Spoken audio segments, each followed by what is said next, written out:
The glazed donut look you've got, but not the glazed donut look you want. I'm torn, because birthing is an intense process that should be depicted so everyone understands how much damage it does to a woman's body. On the other hand, the pilot already showed, in typical Game of Thrones brutality, a deadly medieval C-section. So I guess the sin here is kids. Walk. Writers felt that since all the walking in the show had been painful to watch, they might as well double down and make us watch actual painful walking. It is a privilege to be amongst the first to congratulate you. Delaying a woman who is clearly in severe pain to grandstand and somehow make this pregnancy about you. Fucking Lord Caswell. Princess? Sir Kristen is not only alive, but was also allowed to keep his job. Last episode, he smashed a guy's head and then fled the scene, and somehow that was all explained to the satisfaction of the king. Even if this is due to the ever-present incompetence of Viserys, at least give us a scene where the other members of the Kingsguard talk about how he's a loose cannon and none of them wants to be his partner. Looking at Olivia Cook as older Alicent is stunning. The casting for this time change is maybe the best I've ever seen. I mean, look at Emma Darcy. They're incredible. Okay, sin off and then back to me being annoyed. What happy news this morning. While the prevailing wisdom is that Viserys has been dead for at least a couple of episodes now, the show continues to act like he's surviving and not decomposing. Sturdy. You will make a fearsome knight. Referring to a newborn baby as sturdy. Also pigeonholing this baby into the job of a knight. Maybe he'll grow up and want to go into show business as a bard. There's this really successful guy named Jaskier who... Wait, what show am I saying again? Does the babe have a name yet? We haven't spoken. Joffrey. Laenor did not birth or even help make this baby, yet he blurts out the first name that comes to mind without consulting his wife. This is how kids end up with ridiculous names like Optimus or Daenerys or Aaron. Can you even imagine going through life with a name like Aaron? What does the second A even do? It's an unusual name for a Valyrian. Oh, shut up. Your name's Alicent. I think I called the midwife a Calling your wife a Okay, so I don't really know what a midwife is, but I presume they deserve some respect. Do keep trying, Selena. Sooner or later you may get one who looks like you. If you're going to Mori without an envelope and dramatic music, you could at least say, "You are not the father." It's like amateur hour in here. Once they're fully bound to you, they will refuse to take instruction from any other. Expo-splaining dragon's position. Overcooking your Shevin. I initially wanted to give this scene a sin for doing that thing they do when they make it so I can't see shit. But then when the dragon lights the pit of flame and we get that contrast, I was like, whoa, that is really freaking cool. I have to remove one here. But then I remembered the time when they made that whole episode I couldn't see shit, and I decided I was still mad about that. And yes, I know that episode was in Game of Thrones, but House of the Dragon, being the firstborn child and rightful heir, must now shoulder the responsibility. You'll have to close an eye. I'm sorry, are you doing foreshadowing? If so, it needs to be in the form of something like a burnt teddy bear floating in a swimming pool. You can't just outright say stuff that'll happen in the future. That'd be like me saying, I'm going to sin more of Alicent's behavior. Just the most unremarkable brown horse you ever saw. That's Aquinas. When it comes to foal shaming, we say nay. Nature is a thing of mysterious works. Viserys tries to pull a nature, how does it work? As if he's talking about something truly mysterious, like magnets. Did you witness the act itself? No, Alicent, because that'd be weird. All the characters in this show have either been aged up or flat out recast, and somehow in that process, the production team managed to make Sir Kristen look younger. She flaunts the privilege of her inheritance without shame. As much as I love watching Alicent and Kristen commiserate about their mutual hate for Rhaenyra, no, wait, I hate it. The show hasn't earned this. All they did was show the two of them talking a couple times in the last episode and tried to play that off as enough evidence to justify how this partnership blossomed off screen. The Princess Rhaenyra is brazen and relentless. I know, right? It's almost like she beat a man to death during her wedding feast. Oh wait, that was you, Sir Kristen. You're 5 cents for throwing stones in the glass house of the dragon. Beating your meat in the summer heat till you eat your skeet in the city street. Also, it's funny that out of all the things the writers skipped with time jumps, the one thing they couldn't skip was Aegon pleasuring himself out a window. Riveting character development. Whose idea is it? I think it's pretty obvious. You caught him with his hand on the trigger. Oh, you're talking about the little piggy dragon. That doesn't sound much better, but you know what I mean. Either way, the sin here, as always, is parents. Edmund is your brother. Oh, he's a I can't tell if I just enjoyed this show or if I'm going delirious because of all the walkie-talkie, stabby, rinse and repeat nonsense in every episode, but it still gets a sin for only being a momentary respite. Oh, you are nearly a man grown. How is it that you can be so short-sighted? Well, considering you walked in on him working his gherkin, maybe you should consider that he's quite clearly at the age where his interests do not goeth beyond his man grown.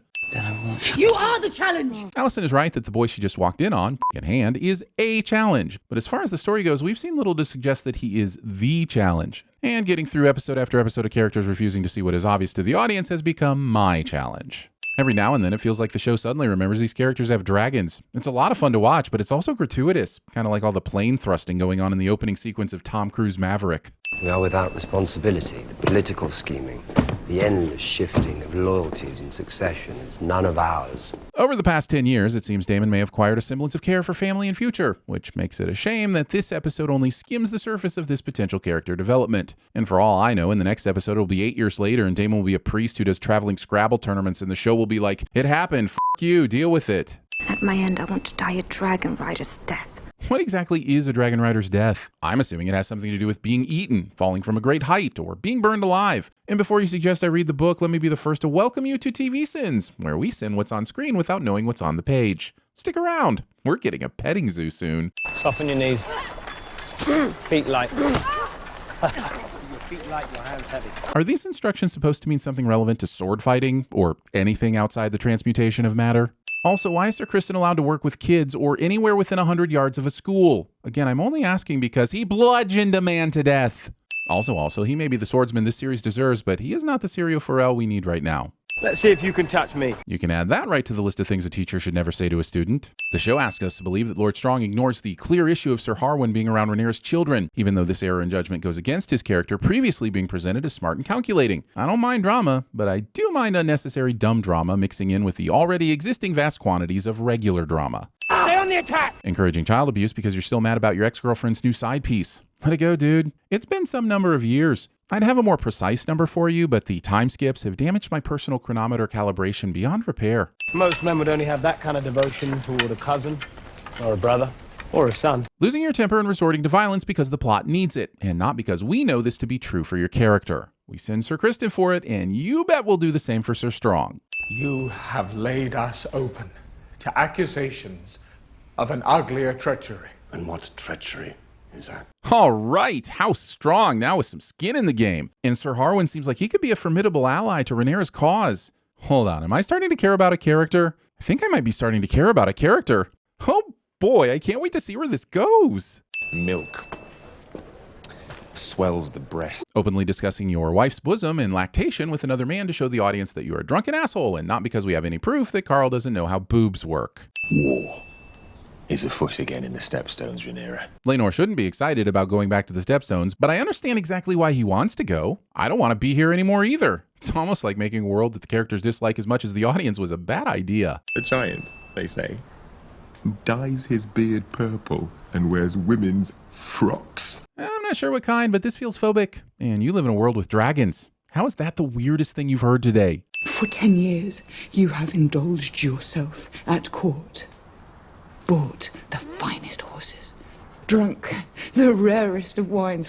The lustiest boys. Writers thought it'd be fun to outline a very colorful decade in Laenor's life, but only show us all the sad and depressing parts. You are commanded to remain in King's Landing and at my side. Wait, you can do that? Does that actually work? I feel like Cersei should have just done the same to Jaime in season 8. And now I'm thinking about Go Throne's awful conclusion again. So here's a sin for making me think of season 8. What does dead maid ever die? He wants you and father and Baelor, because you have dragons.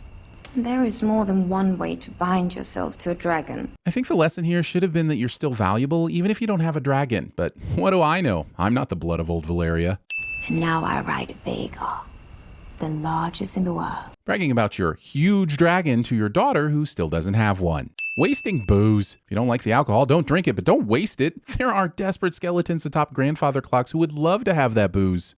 It is Lord Blackwood's contention, therefore, that the Brackens move the boundary stones. And now, as a gesture of ill will, the show will continue its downward trajectory and give us what no one was waiting for, a riveting discussion about a land dispute followed by more indecision regarding what to do about the Stepstones. Of course, the entire conversation serves mostly as a battleground for Rhaenyra and Alicent to try and best each other at politicking. But it's so dull, I'm beginning to wish I hadn't spent so much time complaining about Sir Kristen killing that guy. Which was still done, by the way.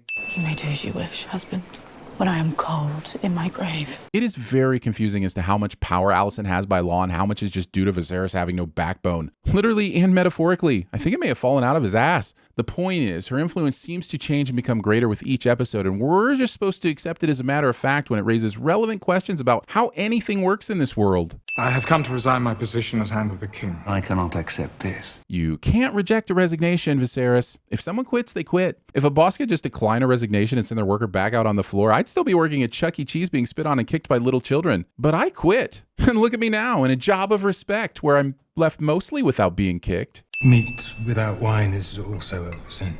Larys releases some prisoners here, which is something I didn't know he had the power to do, and cuts out their tongues so they can't talk about the clandestine activities he's about to put them up to, which is gross, but fair, I suppose. However, the show glosses over who the people doing the cutting are and how he plans to keep them quiet. Is there a third set of people who cut out their tongues? If so, he'd surely have to keep them quiet too. Where would the tongue cutting stop?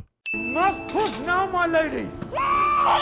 Mansplaining. I've reached the limit of my art. Really? Because the limit of your art seems to be staring at the baby door and yelling, push.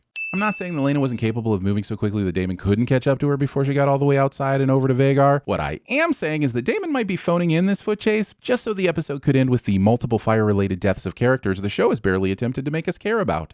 You always said if you were absent from court, she would pour her honey in your father's ear. Gross. Leno, bring him. These two have been navigating the ups and downs of their sham marriage for 10 years, and in the end, we can still see that on some level they care for each other. This relationship is just one more example of great shit we missed in the time jump. All of Larys' men wear a bug on their bonnets, because the best way to get away with secretly murdering your father and brother is by giving your henchmen the same brooch that is attached to your cane. As we all know, the success of such ventures really comes down to branding. I love this show, but it needs to sort out these pacing issues and give the characters room to breathe. In one episode, you introduced us to the father of Rhaenyra's children, gave him enough depth to be interesting, and then immediately killed him off. HBO will probably give you as many seasons as you need. Slow down. You may know what is the right thing to be done, but love stays the hand. Show makes a valiant attempt to amp up the drama with this creepy monologue talking about not being able to do what is necessary because of the love you have for your children. The problem with this logic is that all of the characters in this show are terrible parents. Love is a downfall. I know they filmed a scene with Daemon hugging his children. A screenshot was shared on social media before the episode aired. So why did you cut it? It would have been a great character moment to reveal the shred of humanity we didn't believe Daemon had in him. How is there time for Aegon's wanking, but not Daemon hugging his daughters? You've heard the stories of Harrenhal, your grace. It's built in hubris by Harren the Black as a monument to his own greatness. Not content with all his monologuing, Larry then decides to open the robes of history, nakedly spouting knowledge like some sort of expositionist.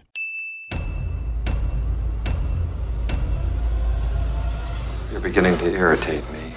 We chose an egg for the baby. You didn't. You got the egg. They're savages. They eat every third baby because they think it makes fruit grow bigger! Was it your plot? I know of no reason why the gunpowder treason should ever be forgot. The tenants would pay their tributes annually to their new Targaryen lord. You undercook fish, believe it or not, jail. You overcook chicken, also jail. I will burn! Wait, I have an idea. Call a locksmith! Call a locksmith! Paris, I did not wish for this. This seems like a good time for a drink and a cold, calculated speech with sinister overtones.